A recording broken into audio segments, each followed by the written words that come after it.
शिवसेना शिंदे गट की राज्यसभा सांसद ज्योतिताई वाघमारे नांदेड़ दौरे पर पहुंची। शासकीय विश्राम गृह में उन्होंने मीडिया से बातचीत करते हुए अहम मुद्दों पर जोर दिया। ज्योतिताई वाघमारे ने कहा कि शक्ति कानून और अन्य महत्वपूर्ण कानूनों की जल्द से जल्द कार्रवाई सुनिश्चित करने के लिए वे प्रयास करेंगे। उन्होंने महिला सुरक्षा को प्राथमिकता देने की भी आवश्यकता पर बल दिया। साथ ही उन्होंने राज्य में अंधश्रद्धा और भोंदू बाबाओं के बढ़ते प्रभाव पर चिंता जताई और कहा कि छत्रपति शिवाजी महाराज की राज्य में ऐसे कृत्य नहीं होने चाहिए। राज्यसभेवर गेला, सध्याची परिस्थिती पाहता राजकारणामध्ये म्हणजे चढ उतार दिसतोय, आरोप प्रत्यारोप दिसतोय आणि स्त्रियांचं जे सध्याला प्रकरण चालू आहे त्यावर काय वाटतं? खरं तर एका बाजूला आपण महाराष्ट्राला छत्रपती शिवरायांचा, फुले शाहू आंबेडकरांचा वारसा सांगतोय, आपण या महाराष्ट्राला जिजाऊ, सावित्री, रमाई, अहिल्यादेवींचा वारसा सांगतोय, परंतु अलीकडच्या काळामधली जी प्रकरणं बाहेर येत आहेत त्यातही विशेष करून महिला अत्याचारांच्या बातम्या ह्या मनाला अत्यंत व्यथित करणाऱ्या आहेत।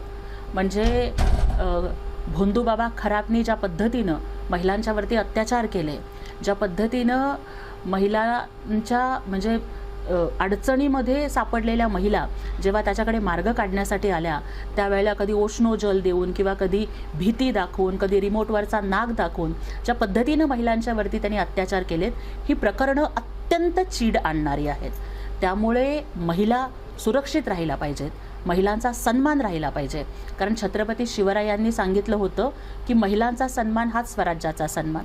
त्यामुळे एक राज्यसभा खासदार आणि त्यातही एक महिला खासदार म्हणून काम करत असताना माझी संपूर्णतः प्रायोरिटी ही महिलांचे प्रश्न कसे सोडवले जातील किंवा या संदर्भामधला जो शक्ती कायदा अजून पेंडिंग राहिलेला आहे तो कसा लवकरात लवकर पारित करून घेता येईल, जे कायदे आहेत त्याची कशी प्रभावी अंमलबजावणी करता येईल, या पद्धतीनं महिला सुरक्षित राहाव्यात आणि सक्षम व्हाव्यात याकरिता मी दररोज नव्हे तर माझा प्रत्येक क्षण हा त्यासाठी मी असेल।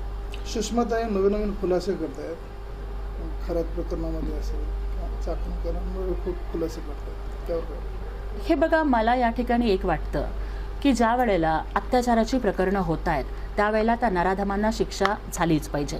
मला या ठिकाणी संत तुकारामांचं एक वचन आठवतं की तुका म्हणे ऐशा नरा मोजोनी माराव्या पैजारा। म्हणजे अशा भोंदूबाबांचा समाचार हा घेतला गेलाच पाहिजे, अशा अत्याचारांना शिक्षा ही झालीच पाहिजे। आणि महाराष्ट्र शासनानं, पोलीस दलानं लगेचच त्यांच्यावरती गुन्हे दाखल केले आणि त्याला गजाआड केलं। आणि आपण बघितलं की नाशिक जिल्हा कायद्याचा बालेकिल्ला म्हणत त्या अशोक खरातचे काय हाल झालेले होते हे पण आपण बघितलं। परंतु केवळ चर्चेत राहण्यासाठी किंवा केवळ कुठलंही प्रकरण असेल तर त्याचा फोकस स्वतःकडे वळवण्यासाठी कुणीही अशा पद्धतीनं अशा घटनांचं राजकारण करू नये। आपल्या माध्यमातून मला आणखीन एक आवाहन करायचं आहे की अनेक लोक ज्या क्लिप्स बाहेर आलेल्या आहेत त्या समाज माध्यमांवरती फॉरवर्ड करतायत, ज्या महिला या निर्भयपणानं पुढे आलेल्या आहेत तक्रार करण्यासाठी, त्यांची ओळख कुठेही जाहीर होऊ नये। अशा पद्धतीच्या क्लिप्स फॉरवर्ड करून त्या महिलांचा सन्मान आपण धोक्यात आणू नये अशी मला सगळ्यांना विनंती करायची आहे। असं वाटतं की राजकारणाचं जे स्तर आहे ते खालावलेलं आहे, कारण एकमेकांच्या व्हिडिओ क्लिप काढून एकमेकांवर आरोप केले जात आहे। मला हेच वाटतं की राजकारण म्हणजे नळावरची भांडणं नाही आहेत, राजकारण म्हणजे संगीत मानापमानाचं नाट्य नाही आहे, राजकारण म्हणजे एकमेकांचं वस्त्रहरण नाही आहे। राजकारणामध्ये लोकांच्या प्रश्नांची चर्चा झाली पाहिजे, राजकारणामध्ये जनतेचं जीवन हे कसं सुखी झालं पाहिजे याच्यावरती चर्चा झाली पाहिजे। राजकारणामध्ये टीका झालीच तर ती मुद्द्यांवर झाली पाहिजे, कामांवर झाली पाहिजे।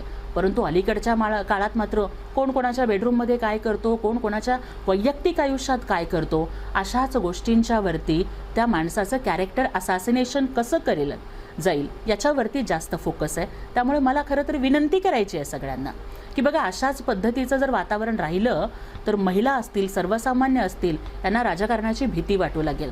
त्यामुळे आता कुठंतरी थोडं थांबूयात।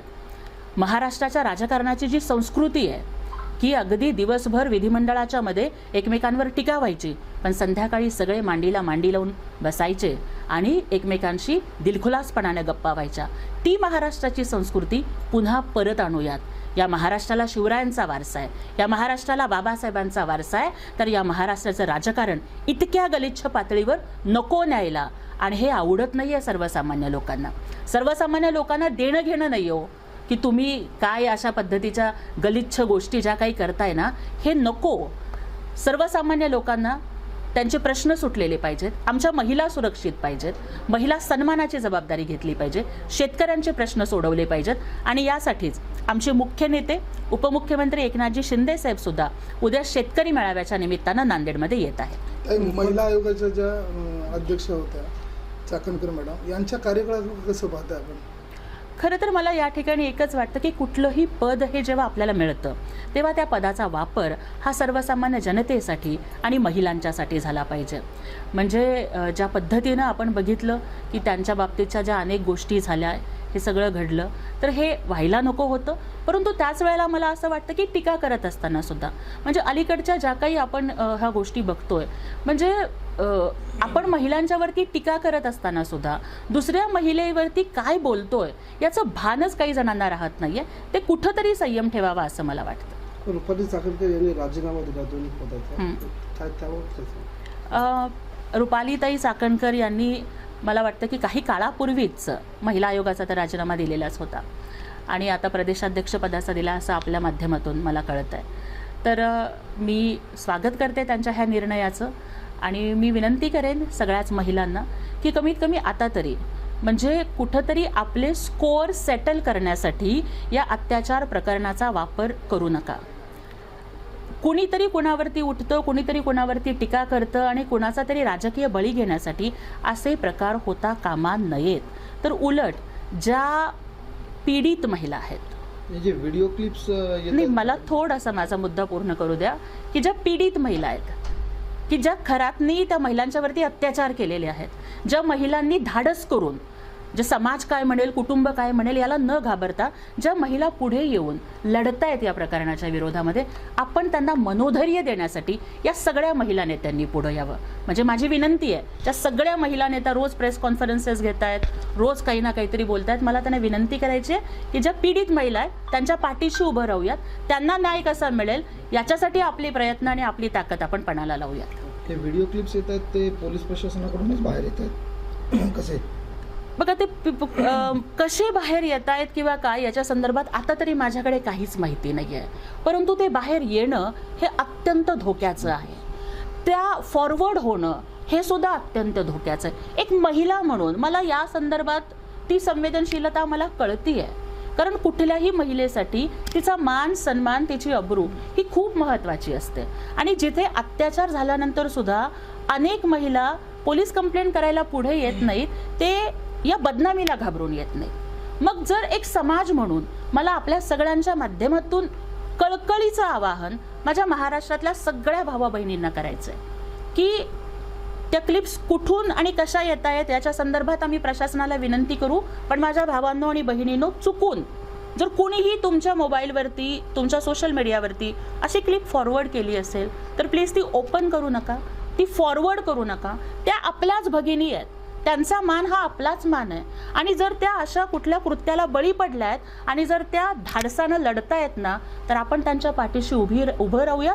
त्यांची ओळख जाहीर होईल अशा पद्धतीचं कुठलंही कृत्य कोणीही करू नये ही विनंती आहे.